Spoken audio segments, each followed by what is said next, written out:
tetapi sudah ada laporan resmi dari penasihat hukum tentang kesaksian palsu dan tentang penyiksaan.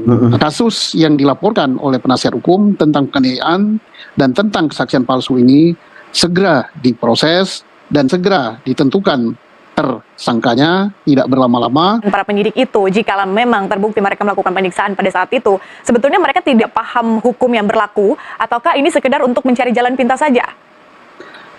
Itu dua-duanya. Tidak ngerti hukumnya. Kalau ngerti hukum, mereka menginjak-injak hukum. Yang ketiga, saya tidak yakin bahwa mereka ini betul-betul adalah penyidik yang terpilih.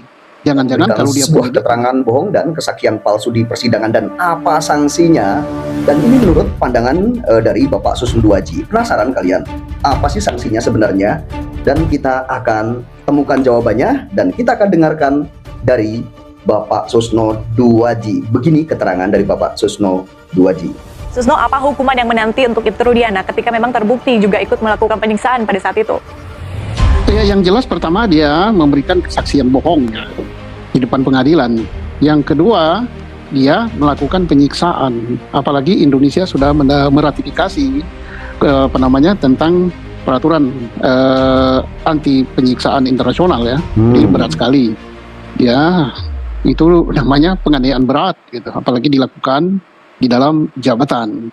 Jadi ya sangat-sangat berat gitu. Tapi terlepas daripada itu, apa yang dilakukan oleh semua yang melakukan penyiksaan ini, selain dia dikenakan masalah kode etik, tidak selesai di kode etik, jangan hanya kode etik aja, tetapi harus dipidanakan. Dan disinilah kita menunggu Mabes Polri, karena ini bukan hanya disuarakan di dalam media sosial atau di dalam media televisi, tetapi sudah ada laporan resmi dari penasihat hukum tentang kesaksian palsu dan tentang penyiksaan atau penganiayaan. Nah, jadi sudah ada kesaksian palsu dan penganiayaan ya. Akan tapi hingga saat ini juga belum ada progresnya ya. Kemarin kan sudah dilaporkan ya. Kita harap Mabes Polri tidak berlama-lama supaya masyarakat tidak memberikan penilaian negatif kepada Polri bahwa kasus yang dilaporkan oleh penasihat hukum tentang penganiayaan dan tentang kesaksian palsu ini segera diproses dan segera ditentukan tersangkanya, tidak berlama-lama, dan juga tidak salah disampaikan kepada masyarakat atau publik supaya tidak gaduh gitu, orang bisa tahu. Dan ini tidak akan mengurangi, tidak akan menjatuhkan nama Polri, tapi justru akan mengangkat kepercayaan masyarakat kepada Polri, bahwa Polri betul adanya ingin serius menangani kasus ini dan tidak membenarkan tindakan-tindakan penganiayaan, tindakan-tindakan yang keliru di dalam melakukan penyidikan. Ya, betul sekali. Justru kepercayaan masyarakat terhadap Polri itu akan semakin meningkat. Coba bayangkan, saat ini kepercayaan masyarakat terhadap institusi Polri ini sangat menurun sekali. Ya, gara-gara beberapa kasus ya. Polri ini ya oknum-oknumnya ini banyak sekali kan ya. Beberapa tahun ini ya ada beberapa oknum yang sudah mencoreng nama-nama Polri. Ya.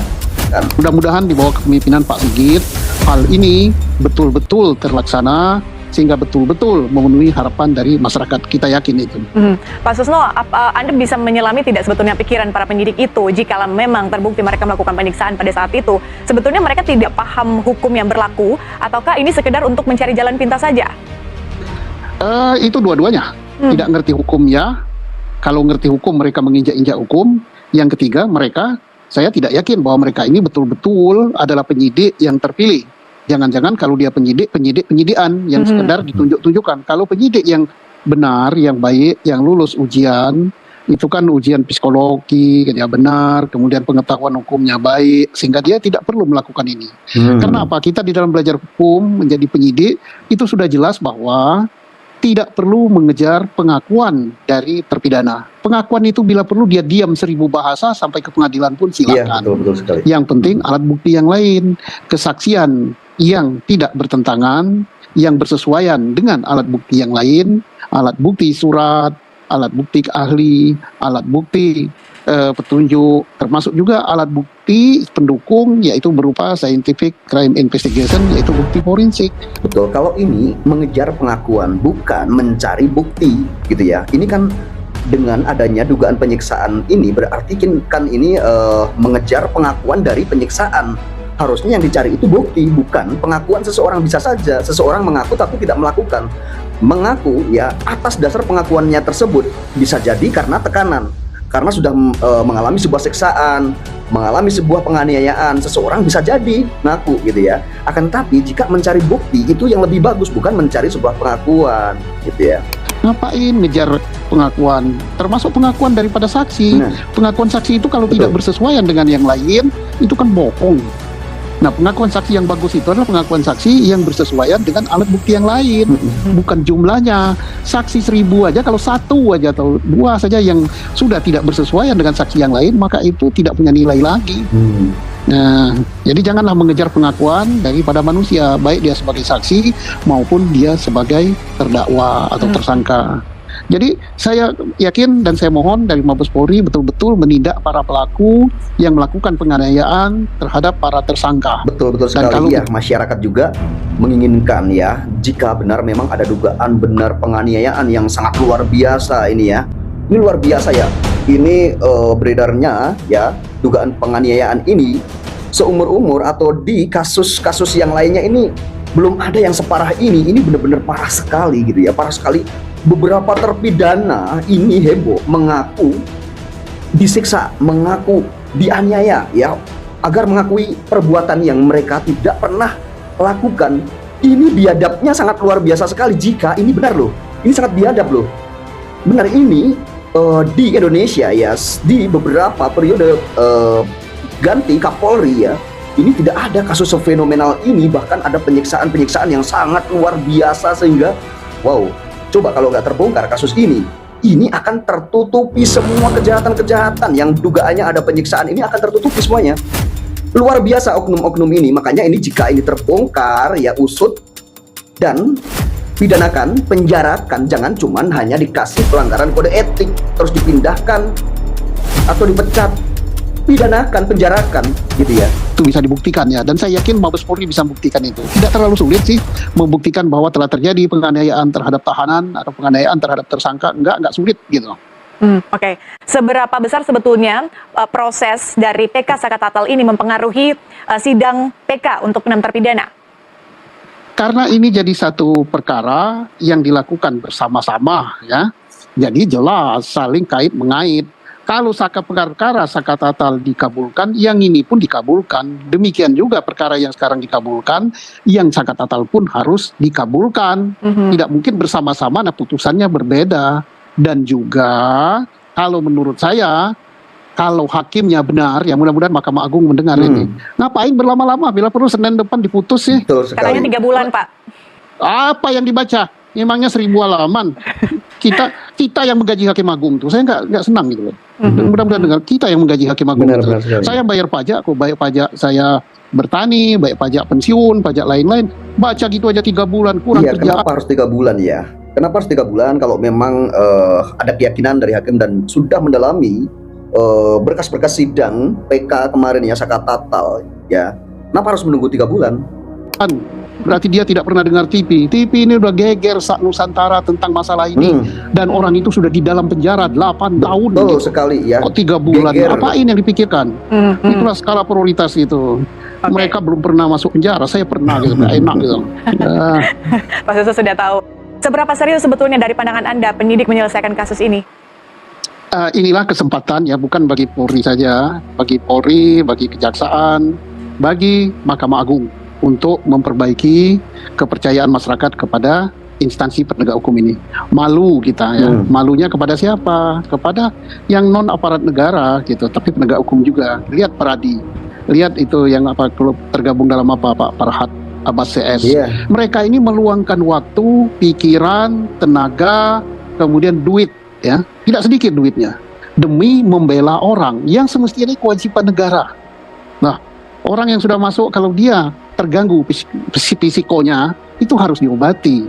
Orang yang sudah ditahan kalau dia terpengaruh juga bekas ada tembakan harus diobati, biaya negara. Kemudian masalah sudah kayak begini, sudah mencuat, sudah kini diyakini 99% salah orang. Kok sampai semana sih kepekaan negara yang diwakili oleh aparat penegak memang hukum? nggak ada ya. Malah Peradi ya, Peradi ini pro bono loh, tidak dibayar, malah mereka itu mengeluarkan uang loh untuk menangani kasus ini, membela orang-orang yang sekarang ini katanya tidak bersalah. Ya, malah dari Peradi, coba bayangkan. Mana perjuangannya negara, ya? Malah ini dari Peradi, ya. Penegak hukum Peradi itu digaji dari mana? Emang Peradi digaji sama negara? Tidak. Mereka penegak hukum, akan tetapi dia tidak digaji sama negara, ya. Karena akan tetapi walaupun tidak ada gaji dari negara, akan tetapi Peradi semangat walaupun pro bono, semangat membela masyarakat, membela rakyat kecil, ya. Jadi ini ya keluhan-keluhan seperti apa yang dikatakan Pak Susno tadi ini memang benar sekali, ya. Ini sangat benar sekali. Kok kelihatannya tenang-tenang saja, padahal mereka digaji oleh rakyat, ya. Jadi sedih kita lihatnya. Ya terima kasih lah Pak Jutek, ya, kepada Peradi, kepada penasihat hukum yang lain. Kan? Sekarang pertanyaannya, siapa yang mengatakan, yang berpikiran bahwa terpidana 8 orang itu pelakunya? Taruhlah ini pembunuhan. Siapa yang mengatakan itu? Ya kalau enggak mengatakan dia pelakunya, mari kita mencari kebenaran. Nggak usah malu, nggak usah apa-apa. Rakyat itu ingin sekali misalnya dari pihak penyidik mengasihkan kepada penasihat hukum, ini loh hasil tim sus bahwa ternyata ada kekeliruan. Pakailah untuk PK sehingga nanti PK memutus bahwa mereka. Iya benar sekali, daripada malu tapi harus memenjarakan banyak orang, banyak pihak ini loh, banyak orang loh, 7 terpidana ya. Ini harus dipenjarakan karena malu ya, mungkin ada kesalahan penyidikan, ada kesalahan dalam prosedur ya. Dikabulkan sehingga dibebaskan karena tujuan kita sama, mencari keadilan. Tapi kalau tujuannya sudah lain gitu, satunya ingin mencari pembenaran, kami salah, yang penting benar, siapapun jadi korban saat bunuh timah, mati mau apa-apa terserah. Nah ini udah rusak. Nah itu yang penting kalau mau cari pembenaran, yang penting benar, yang penting menurut atasannya ini sudah benar. Dan siapapun yang menjadi korban, siapapun yang akan dipidana, yang akan dipenjara, bodoh amat. Nah ini yang bahaya. Penegak hukum yang seperti itu harusnya dicopot, harusnya. Ya, daripada mengorbankan orang-orang yang tidak bersalah, akan tapi demi jabatan mereka, demi karir mereka, ya demi prestasi mereka. Waduh, ini luar biasa, ini biadab ini ya. Ya, tapi ingat pertanggungjawaban di akhirat. Dan saya percaya instansi saya Polri tidak seperti itu. Mari kita lihat, Dan mohon instansi lain juga gitu, Mahkamah Agung juga gitu. Tadi kalau mengatakan 3 bulan berkas apa yang dibaca? Makanya putusan banding, putusan kasasi yang dulu babaliot, berarti nggak dibaca, nggak dipertimbangkan, salah-salah lah. Kalau gue itu kualitas Mahkamah Agung dan Hakim Agung kan gitu. Ya. Siapa ketua Mahkamah Agung sekarang ini? Mana hasil karyanya? Kacau negaranya. Berarti harusnya nggak harus 3 bulan ya Pak ya? Teman-teman, seberapa serius sebetulnya dari pandangan Anda? Tanggapan dari Bapak Susno Duaji, dan ini suatu pencerahan buat kita semua agar kita semakin cerdas. Dan hukum negeri ini ya bukan hanya mencari sebuah pembenaran, akan tapi kita dapat keadilan ya. Rakyat kecil ini harus mendapat keadilan, mendapat kemanfaatan hukum ya, dan mendapat kepastian hukum. Itu yang paling penting ya. Jadi ini adalah video yang sudah saya sajikan, dan mudah-mudahan ini bermanfaat buat kita semua, dan sampai ketemu di segmen berikutnya.